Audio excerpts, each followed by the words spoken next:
Ma'am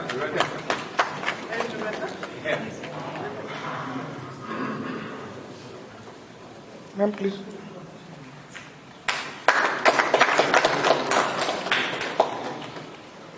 अब हम लोग क्लासेस में जाएं। हरियाणा की जनता की सेवा में कार्यरत सभी हमारे अधिकारीगण व कर्मचारी बंधुओं, आज जैसा हमें एक विशेष कार्यक्रम के अंतर्गत जिसका नाम है मिशन कर्मयोगी, इसके पहले सत्र में हम लोग बैठे हैं। इसके बारे में आपको सारी जानकारी दी जाएगी। हम जानते हैं कि अपने देश के प्रधानमंत्री श्री नरेंद्र मोदी जी ने अपने सामने एक बहुत बड़ा लक्ष्य ये रखा है, और वो लक्ष्य है कि अपने देश का स्थान दुनिया में कितना हम ऊंचा कर सकते हैं, देश को कैसे विश्वगुरु बना सकते हैं। और इस काम को करने के लिए हमें देश के साथ साथ अपने अपने प्रदेशों में भी काम करना होगा और उन प्रदेशों को भी ऊंचा उठाना होगा। हर एक प्रदेश को अपने आप को आगे बढ़ाते हुए देश के गौरव के साथ अपने आप को जोड़ना होगा, अपना योगदान देना होगा। आखिर तो प्रश्न उठता है कि ये काम कौन करेगा? क्या केवल मोदी जी इस काम को पूरा कर पाएंगे, अथवा केवल केंद्र सरकार, मोदी जी की सरकार ही इसको काम को कर पाएगी, या फिर प्रदेश की सरकारें इसको कर पाएंगी? उत्तर है कि नहीं, अकेला कोई नहीं कर पाएगा। हम सबको मिलकर ये करना होगा, संपूर्ण जनता को साथ लेकर के करना होगा, और इसकी जिम्मेवारी हम सबकी है। जब हम सबकी जिम्मेवारी मैं मानता हूं, तो मैंने हमेशा ये कहा है कि हम हरियाणा के सब लोग मिल करके हरियाणा एक, हरियाणवी एक, इस संबोधन के साथ अपने काम को शुरू करेंगे। आखिर हम सरकार के नाते से जनता हमको 5 वर्ष के लिए चुन के भेजती है, और हम सब आपके साथ मिलकर, चाहे जो अधिकारी हों अथवा कर्मचारी हों, इन सबको साथ लेकर के और हमें आगे चलना होगा। प्रदेश के सब नागरिक ये भी इसमें सहयोगी बने, तब ये संभव है। मित्रों, सरकार चलाने वाले सब नेता हों अथवा अधिकारी कर्मचारी हों, सभी को जनता के साथ मिल करके, कंधे से कंधा मिला करके इस काम को आगे करना होगा। परंतु प्रश्न पैदा होता है कि क्या ये काम हम कर सकते हैं? मेरा उत्तर है हाँ, कर सकते हैं। कर सकते हैं, निश्चित रूप से कर सकते हैं। भले ही देश को आजाद हुए आज 75 वर्ष से ऊपर हो गए हैं, हरियाणा बने भी 58 वर्ष हो गए हैं। इन चीज़ों को पूरा करने में अभी कुछ कमी है, और इस कमी को दूर करने के लिए हमें अपना सर्वोच्च लक्ष्य इसको सामने रख करके ये करना होगा। और सर्वोच्च लक्ष्य तभी हम कर सकते हैं कि जब वे विशेष मनस्थिति से इस काम को आगे करें, और वो विशेष मनस्थिति है जन सेवा। इस जन सेवा को हमको मिशन बनाना होगा, और ये मिशन बना करके जनता की सेवा करना, जब ये हम करने लगेंगे तो इसी को प्रधानमंत्री जी ने मिशन कर्मयोगी का ये नाम दिया है। तो उस मिशन कर्मयोगी के अंतर्गत हमें कुछ न कुछ करना है। हरियाणा 2 करोड़ 80 लाख लोग, ये हमारी जनता केवल नागरिक नहीं है, बल्कि ये हमारा परिवार है। इसको हमको अपना परिवार मानना होगा, और यदि हम अपने इसको परिवार मानेंगे तो हमारा इसके साथ संबंध जुड़ेगा, और परिवार मान करके ही आखिर हम कर्म करेंगे तो निश्चित रूप से उसका लाभ मिलेगा। कर्मयोगी का अर्थ गीता में स्पष्ट लिखा है, कर्मण्येवाधिकार रस्ते मां फलेषु कदाचन। हम कर्म वो करें जो सेवा भाव से किया जाए, कर्म किसी अधिकार के साथ न जोड़ा जाए, तो इसलिए इस कर्म की व्याख्या की गई है। और निश्चित रूप से आखिर जब हम कर्मयोगी की बात करते हैं तो ऐसे अभ्यास वर्गों में हमारी एक प्रकार की ट्रेनिंग होती है, हमारा एक प्रकार का हमको विचारधारा, इसमें एक अंतर होता है। विचारधारा हमेशा किसी न किसी खास विचार से जुड़ी होती है। खास तौर पर जैसे हम देखते हैं कि राजनीतिक तौर पर अलग अलग विचारधाराएं देश में चलती हैं। कोई किसी विचारधारा को मानने वाला है, कोई किसी विचारधारा को मानने वाला है, लेकिन हम अधिकारी कर्मचारियों को हमको नैतिकता का ध्यान रखना है। किसी प्रकार की राजनीति से ओतप्रोत होकर के अपना काम नहीं करना है। ये हमारा व्यक्तिगत मामला है, जहां हम विश्वास रखें, जिधर विचारधारा में हम रहें वहां हम रहें। लेकिन नैतिकता, आखिर नैतिकता क्या है? नैतिकता के कुछ लक्षण हैं। नैतिकता ईमानदारी है, नैतिकता समय पालन है, नैतिकता कामचोरी नहीं होनी चाहिए, ये नैतिकता है। नैतिकता में मीठा वचन बोलना चाहिए, किसी को ठेस न पहुंचाएं, ये नैतिकता है। नैतिकता में अपनी क्षमताओं का दोहन करके और सेवा में पूरे रूप से लगाएं, ये नैतिकता है। क्या ठीक है क्या गलत है, इसकी पहचान वास्तव में ये नैतिकता है। और नैतिकता में आचरण व्यवहार ये भी उतने ही जरूरी हैं जितना एक सामान्य व्यक्ति से अच्छे कामों की अपेक्षा की जा सकती है। आखिर तो ये सब करने के लिए आज का ये कार्यक्रम ये रखा गया है। इस कार्यक्रम के माध्यम से हमारा पूरे प्रदेश भर में ये कार्यक्रम चलेगा।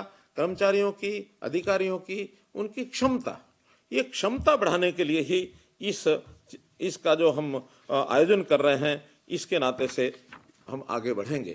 हमारी क्षमता में कैसे कर्मचारी अधिकारी सक्षम बने, कैसे उसकी क्रिएटिविटी और इनोवेटिव ये विचार उसके मन में आए, नया क्या कर सकते हैं, ये उसके मन में हमेशा रहना चाहिए। उसकी प्रोडक्टिविटी कैसे बढ़े, प्रोएक्टिव होकर के कैसे काम करें। हमने हरियाणा में बहुत से काम किए हैं जो एक प्रकार से एकदम क्रिएटिव हैं, एकदम इनोवेटिव हैं। उदाहरण के तौर पर परिवार पहचान पत्र, ये हमारा एक इनोवेटिव आइडिया है। हम इस प्रकार से प्रोएक्टिव होकर के लोगों को जो सेवाएं देते हैं वो प्रोएक्टिव होकर के देते हैं। ये सब काम हमारे लिए क्षमता के वर्धन का एक प्रोग्राम है। निश्चित रूप से ध्यान रखते समय हमको तकनीकी तौर पर इस मिशन कर्मयोगी हरियाणा को हमको आगे बढ़ाना है। प्रधानमंत्री जी ने 11 जून को नई दिल्ली में जब कर्मयोगी मिशन का एक प्रारंभ किया था, उस समय उन्होंने कहा था कि व्यवस्थाओं में विश्वास बढ़ाना वास्तव में ये सरकारी कर्मचारियों की जिम्मेदारी है। आज व्यवस्थाएं हमें बदलनी है, व्यवस्थाएं बदलेंगे तो निश्चित रूप से अपने लक्ष्य को प्राप्त करेंगे। और मुझे प्रसन्नता है कि हम लोग इस हरियाणा कर्मयोगी मिशन को प्रारंभ करने वाला देश में पहला राज्य है। और मूल्य आधारित हमारा आचार व्यवहार हो, आदर्श कैसे स्थापित हो, और ये सब चीजें आगे हमको बढ़ानी है। ये नहीं है कि आज हम नई कोई आदर्श स्थापित कर रहे हैं अथवा मूल्य बना रहे हैं। वास्तव में ये समाज के अंदर या किसी व्यवस्था में पहले से बने हुए थे, लेकिन समय के साथ साथ ये सब कभी कभी दबते हैं, कभी कभी उनको उजागर किया जाता है, कभी कभी नए मूल्य भी समय के साथ बनते हैं। तो इन सब चीज़ों को पहचान करके, जान करके, और हमको अपनी जिम्मेदारी को एक प्रकार से निभाना होगा और हम इस नैतिकता को आगे बढ़ाएं। यही हमारी एक प्रकार से जिम्मेवारी है। हम कुल मिलाकर के ईमानदारी से काम करेंगे। करुणा और सहानुभूति ये एक दूसरा फैक्टर है। आखिर किसी व्यक्ति का जिसको किसी के लिए काम करना है, उसके प्रति यदि हमारे मन में कोई करुणा का भाव नहीं होगा, सहानुभूति नहीं होगी, तो हम प्रभावी ढंग से काम भी नहीं कर पाएंगे। किसी छोटे मन से ये काम नहीं किए जा सकते, हमेशा बड़े मन से ही ये सब काम किए जाते हैं। आखिर किसी व्यक्ति की जरूरतें हैं, उस व्यक्ति की जरूरत पूरा करना ये हमारा दायित्व है। हम कोई आदमी जरूरत लेकर के आता है तो जरूरत लेके आता तो वो अपनी कोई ना कोई तकलीफ भी साथ में लेके आता है। आखिर तो जब कभी हम नौकरी में लगे होंगे, जब पहले नौकरी में नहीं थे, तब हमारे मन में क्या विचार थे, तब आज से भिन्न विचार थे, अलग विचार थे। हमको भी ये तकलीफें शुरू में ध्यान में आती थी, और जब हम नौकरी में आए हैं, जब सरकारी नौकरी में आ गए, तो आज परिस्थितियां बदल गई हैं। और इस बदली परिस्थितियों के अंदर हम सोचते हैं कि अव्यवस्थाओं को कैसे ठीक किया जा सकता है। सरकारी व्यवस्था, तरीके और सोच ये सब के सब सामने वाले की तकलीफ को ठीक करने के नाते से हमको बनाने होंगे। एक बार मेरे मन में जो विचार आता है उसको कैसा मैं पूरा करूं। कभी विचार आता था कि मैं एक बार सरकारी सर्विस में हो जाऊंगा तो कुछ बन जाऊंगा तो सब कुछ बदल दूंगा। ये बड़े विचार मन में उस समय आते हैं, लेकिन क्या उन विचारों को पूरा करने के लिए आज उस दिशा में कुछ काम कर रहे हैं क्या? हमें सोचना चाहिए, उस दिशा में काम करके हमको आगे बढ़ना चाहिए। केवल कोई व्यक्ति आता है तो काम को लेकर के नहीं आता है, काम के साथ साथ वो एक तकलीफ लेके आता है। उसकी हमारे से अपेक्षा है कि मेरी तकलीफ कैसे दूर होगी। तो इस नाते से हमको अपने मन में ये विचार करके आगे बढ़ाना होगा। और एक नैतिकता और संवेदनशीलता, इसको भी हमको ध्यान में रखना होगा। नैतिकता क्या होती है, मैं एक और उदाहरण से आपको बताता हूँ। लाल बहादुर शास्त्री जी का नाम हमने सुना है, अपने देश के प्रधानमंत्री। जब वो स्वतंत्रता आंदोलन के समय जेल में गए थे, जेल के अंदर जाने के बाद परिवार की देखभाल करने के लिए उस समय कुछ संस्थाओं के जिम्मे लगाया जाता था और उन संस्थाओं को कहा जाता था कि ये परिवार की सेवा के लिए, परिवार के गुजारे भत्ते के लिए कुछ राशि देकर के आनी है। तो ऐसा ही एक परिवार लाल बहादुर शास्त्री जी के परिवार में जाता था उस संस्था के नाते से, और वहां कुछ पैसे दे के आता था। और जो पैसे दे के आता था तो उसके बाद जब उनकी पत्नी लाल बहादुर शास्त्री जी को मिलने के लिए जेल में आई, लाल बहादुर शास्त्री जी ने पूछा, क्या आपके घर में कुछ, यानी अपने घर में कोई व्यवस्था के नाते से कोई दिक्कत तो नहीं है? तो उन्होंने बताया, एक अमुक सज्जन आते हैं, महीने के वो 50 रुपये देकर जाते हैं, 40 रुपया हम खर्च करते हैं, 10 रुपया बचा लेते हैं ताकि आगे कभी काम आए। शास्त्री जी ने सुन लिया। शास्त्री जी ने सुनने के बाद और अपनी पत्नी को तो कुछ नहीं कहा, लेकिन जब वो संस्था के व्यक्ति वो जब जेल में मिलने उनको आए तो उनको बुलाकर शास्त्री जी कहते हैं, आपका बहुत बहुत धन्यवाद है कि आप हमारे घर में 50 रुपये महीने का दे के आते हैं, लेकिन मेरा एक निवेदन है कि अगले महीने से आप 50 रुपये ना दे करके आए, आप केवल 40 रुपये दे के आए, क्योंकि मैंने पता कर लिया है मेरे परिवार का गुजारा 40 रुपये में हो जाता है। अब ये है नैतिकता। नैतिकता कोई ऐसी चीज नहीं है कि जो कहीं से बाहर से आती है, नैतिकता हमारे अंदर से आती है। तो इस नाते से हम नैतिक बने, दूसरे के प्रति संवेदनशील बने, और संवेदनशील बनेंगे तो निश्चित रूप से हम उसके साथ अपना एक व्यक्ति का ऐसा संबंध बनाएंगे कि वो भी जो हम काम करना चाहते हैं उस काम के नाते से हमारे मन में विचार उठेगा कि उसका हम काम ये कर सकें। आखिर तो ये सब चीजें आपको यहाँ बताई जरूर जाएंगी, लेकिन आपको सिखा दिया जाएगा ऐसा नहीं है। इसका रास्ता हमने खुद बनाना है। आखिर रास्ता जब खुद बनाएंगे, सीखना भी खुद है, सिखाना भी खुद है, तब जाकर के विचार हमारा मन में पक्का होगा। हमारा प्रदेश एक ऐसा प्रदेश है जिसमें कुल मिलाकर के लाखों परिवार हैं। 70 लाख परिवार का अपना प्रदेश है। और यदि हम कर्मचारियों के बारे में विचार करता हूं तो हमारे 5 लाख ऐसे कर्मचारी हैं, कर्मचारी परिवार हैं। तो क्या ये 5 लाख परिवार 70 लाख परिवारों का ध्यान नहीं रख सकते?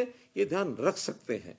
यदि एक परिवार भी, हमारे कर्मचारी परिवार 14 अन्य परिवारों का ध्यान करता है तो हम 70 लाख परिवारों तक पहुंच सकते हैं। तो निश्चित रूप से हमारा जो लक्ष्य है वो लक्ष्य समाज का उत्थान, और कौन सा समाज? खास करके जो अंत्योदय का समाज है, जो गरीब है, जो पिछड़ा है, उस पिछड़े समाज का ध्यान करना ये हमारा पहला काम है। आखिर तो पंडित दीनदयाल जी उपाध्याय ने कहा था कि अगर आप समाज को सुखी करना चाहते हैं तो जो अंतिम पायदान पर खड़ा व्यक्ति है उसको यदि आप लाभ पहुंचाएंगे, उसका मन प्रसन्न होगा, तो यह समाज सुखी होगा। अब प्रश्न उठता है कि आखिर ये सब हम काम करें तो हमको क्या मिलेगा? हम क्यों काम करें?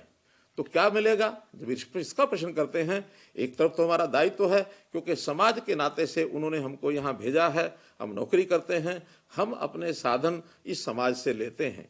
लेकिन मैं यहीं तक नहीं सीमित रहता। मैं कहता हूं कि आखिर तो इसके बदले में हमको आनंद और संतोष, सुख ये मिलता है। ये क्यों मिलता है? वो इसलिए मिलता है कि हम संवेदनशीलता के नाते से उस विचार को लेकर के आगे चलते हैं कि जो व्यक्ति तकलीफ से में आया था उसकी तकलीफ को हमने दूर किया। तो क्यों दूर किया है, इसके पीछे का भी एक धारणा हमको बनानी पड़ेगी। आखिर जो व्यक्ति सामने आया है उस व्यक्ति का हमारा संबंध क्या है, हमारा उसका नाता क्या है? यदि हमने उसको परिवार मान रखा है तो वो परिवार अपना है। उस परिवार में हर व्यक्ति वो हमारा भाई है, हमारी बहन है, हमारी माँ बेटी है। आखिर अपने परिवार के सदस्यों की जब तकलीफ को हम समझेंगे तो उसको दूर करेंगे तो निश्चित रूप से हम उसका एक पारिवारिक सदस्य की हम तकलीफ को दूर कर रहे हैं, उसका हमको आनंद आएगा। कैसे करना है?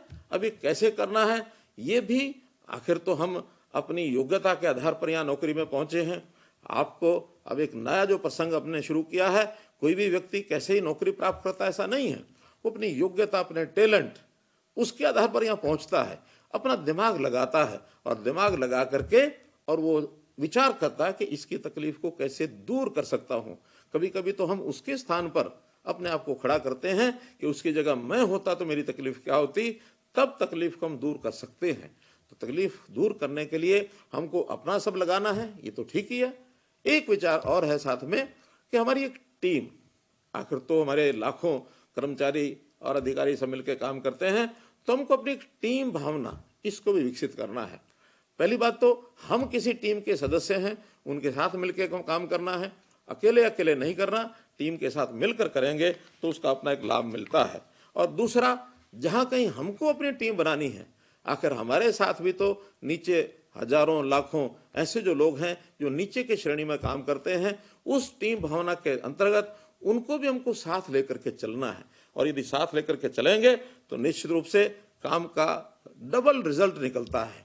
और हमेशा मन में भाव सबका यही बनाना जो आज हमको बताया जा रहा है, हमारी टीम के लोगों को भी भावना यही बननी चाहिए। और एक कोई देने की सीमा नहीं होती, हम कितना ही आगे बढ़कर के समाज को दे सकते हैं। एक श्लोक में बोलता हूं, तन समर्पित, मन समर्पित, धन समर्पित और ये जीवन समर्पित, चाहता हूं देश की धरती तुझे कुछ और भी दूं।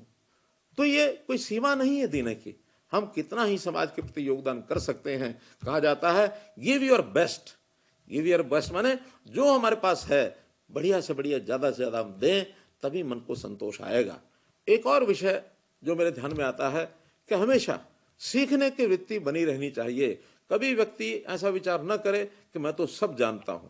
जिस दिन व्यक्ति ये बोलने लग जाएगा उस दिन उसका पतन होना शुरू हो जाएगा। सीखने की वृत्ति हमेशा रहनी चाहिए। हम नवाचार, नया क्या कर सकते हैं, लेकिन वो भी अपनी सीमाओं में। ये क्या कर सकते हैं, सीमाओं का जरूर ध्यान रखें, तभी जाकर के हम कुछ नवाचार कर सकते हैं।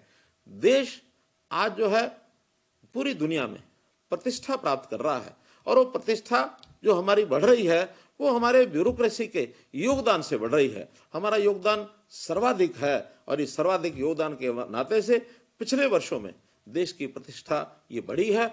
मैं आशा करता हूं कि ये सेवाएं हम निरंतर देते रहें, उसी भावना से, लोक सेवा भावना से हम देते रहें। जितना लोक सेवा भावना अधिक होगी उतना ही हमारा जो लोकतंत्र है वो मजबूत होगा, क्योंकि इस लोकतंत्र में हमारे सरकारी कर्मचारी, हमारी जनता, ये सब मिल करके काम करते हैं। और एक विषय, कर्मचारी कभी भी, जैसे मैंने पहले बताया कि किसी के साथ बंद करके नहीं चलें, खास करके राजनीतिक तौर पर तटस्थ रहना चाहिए, निष्पक्ष रहना चाहिए। हम किसी के साथ इतने जुड़ करके न चलें कि हम तटस्थता का भाव खो बैठें। जितनी बातें आज आपके सामने ये रखी जा रही हैं, ऐसा नहीं है कि ये सब बातें नई हैं। ये सब बातें हमारे भारतीय दर्शन और महाकाव्यों में ये लिखी हैं। और उसमें तो एक बात और भी लिखी है, क्या कि कहा है, मानवता यदि पुष्प है तो नैतिकता उसकी सुगंध है, आचरण यदि सोना है तो नैतिकता उस पर सुहागा है। ये धारणा बहुत प्राचीन है, परंतु आज भी उतनी ही उपयोगी और उतनी प्रासंगिक है। एजेंडा को हमको अमली जामा पहनाने के लिए हमें आज कुछ नए नए विधि विधान ये देखने होंगे। जैसा मैंने टेक्नोलॉजी की बात की है, वैसा ही दुनिया एक ग्लोबल विलेज, ये छोटी दुनिया हो गई है। दुनिया से बहुत कुछ हमको मिल रहा है। सूचना की आज क्रांति, डाटा, इतना डाटा हो गया है कि हम जन सेवा और उसको इस सूचना क्रांति के माध्यम से कर सकते हैं। हमको प्रशासन का एक नया मॉडल ये भी खड़ा करना है, और इस नए मॉडल में जैसा कहा गया कि सरकार कम से कम हो, शासन अधिकतम हो, ताकि हम कम अपनी फोर्स में आज ज्यादा कैसे शासन ये कर सकते हैं, गुड गवर्नेंस कैसे हम दे सकते हैं। मुझे आपको आगाह करते हुए एक बात और कहनी है कि कभी कभी हम कुछ गलत काम कर जाते हैं, तो गलत काम करते हैं ये किसी और से तो हम छुपा सकते हैं, लेकिन अपने आप से ये नहीं छुपाए जा सकते। हम हर एक अच्छे बुरे की पहचान हम करते हैं, तो निश्चित रूप से हमें गलत कामों से भी बचना होगा। और इस गलत काम के लिए एक जो हमारे व्यवहार में कभी कभी एक लालच आ जाता है, एक पैसे की भूख जग जाती है, तो उसमें भ्रष्टाचार नाम की जो एक मैं कहता हूं एक जीवन में वृत्ति बनती है, बहुत घातक है। आखिर ये भ्रष्टाचार ये किससे हम करते हैं, इसका प्रभाव किन लोगों पर जाता है? उन्हीं लोगों पर जाता है जिसको हमने परिवार माना है, जिसको हमने भाई माना है, जिसको बहन माना है। आखिर भ्रष्टाचार करने से हमको भी आनंद नहीं मिलता है।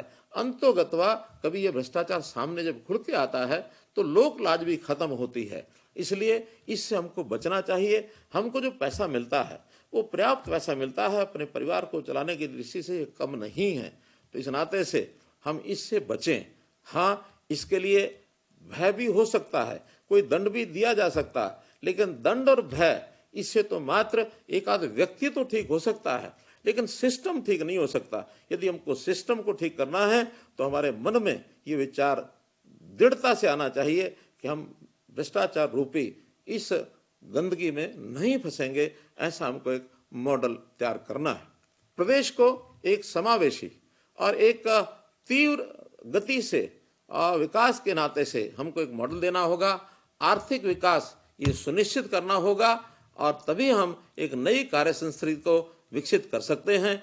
हमें अपनी प्रशासनिक दक्षता इसको भी बढ़ाना होगा और ये प्रशासनिक दक्षता बढ़ाने के लिए जैसा कहा गया है कि सरकारी दफ्तर इसमें कोई व्यक्ति चक्कर ना काटे, किसी को परेशानी न हो, ईज ऑफ डूइंग इसका विचार करें। सरलतम तरीके ये जनता को हमको खोजने चाहिए और हम जो मॉडल है स्मार्ट मॉडल यानी SMART, S से सिंपल, M से मॉरल, A से अकाउंटेबल, R से रिस्पॉन्सिबल, T से ट्रांसपेरेंट, इस प्रकार का एक काम हमको आगे बढ़ाना चाहिए ताकि हम स्मार्ट मॉडल ये जनता को एक सरकार का दे सकें।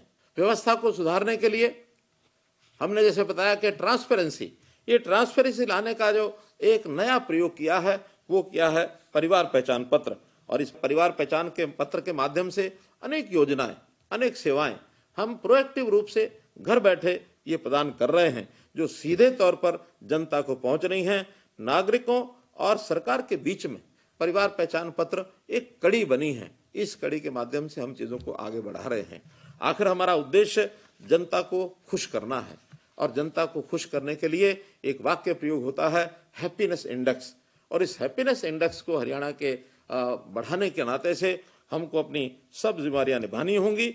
मैं तो एक बात जरूर आपको कहूंगा कि सरकार आपके हित को भी जरूर ध्यान रखेगी और आपका हित यानी आपके जो भी आवश्यकता है उसको पूरा करेंगे और उसको पूरा करने के लिए किसी प्रकार का जो दायित्व सरकार के जिम्मे हैं वो हम पूरा करेंगे। क्योंकि जैसा आपको पता है कि मैं अभी राज्य का वित्त मंत्री भी हूं और वित्त मंत्री के नाते से वित्त प्रबंधन ये जिम्मेवारी भी मेरी तरफ आती है। तो इस वित्त प्रबंधन के नाते से कभी भी किसी प्रकार की मुश्किल आपको नहीं आने देंगे। बहुत ऐसे प्रदेश हैं कि जो समय पर वेतन भी नहीं दे सकते हैं, लेकिन हमने अपने कर्मचारियों को 7वां वेतन आयोग उसका लाभ तुरंत दिया है, किसी प्रकार की कोई कमी नहीं आने दी है। तो मैं इस प्रकार से दक्षता के इस उच्च मानक को स्थापित करने के लिए आप सबका सहयोग चाहूंगा। आप सभी अग्रणी बन करके 2,17,00,000 जनता का दिल जीतने का काम करें, अपने काम की क्षमता बढ़ाएं। इस प्रकार से हम लोग सब मिलकर के आगे बढ़ेंगे। अब एक विषय मैं फिर से दोहराता हूं कि प्रारंभ में मैंने एक शुरुआत में सवाल किया था कि आखिर मिशन कर्मयोगी की जरूरत क्यों है। जवाब वही है कि जो सूचनाएं हमको मिलती हैं, जो भी शिकायतें मिलती हैं, उन शिकायतों के बाद कई बार ये महसूस किया जाता है कि कहीं ना कहीं जनता की सेवा में अभी कोई कमी है। तो उस कमी को दूर करने के लिए हम यदि सब मिलकर के इस काम को करेंगे और निश्चित रूप से इस कार्य को करने के लिए आज का जो ये कार्यक्रम चलाया जा रहा है ये हिप्पा संस्थान के माध्यम से चलाया जा रहा है। हिप्पा संस्थान की मैं सराहना करता हूं। हमने IIT, IIM, लोक प्रशासन, योग गुरुओं, प्रतिष्ठित अग्रणी नेताओं से, हमने महानुभावों से, इन सभी से जो सुझाव लेकर के इस कार्यक्रम को आगे चलाया है, इस कार्यक्रम को आगे बढ़ाया है। मैं इसके लिए आप सबका, हिप्पा का शुक्रगुजार हूं। सरकारी सिस्टम और तंत्र को ऐसा बनाएंगे नैतिकता जिसमें सिखाने की जरूरत न पड़े। सरकार से और तंत्र से जो सब लोग जुड़ेंगे स्वाभाविक रूप से नैतिकता के ताने बाने में वो बंध जाए और उस नाते से नैतिकता में अपने आप हम लोग काम को आगे बढ़ाएं। इस तंत्र के माध्यम से हम काम करेंगे, हमको सफलता मिलेगी। इन्हीं बातों के साथ मैं आपका बहुत बहुत धन्यवाद, बहुत बहुत आभार प्रकट करता हूं।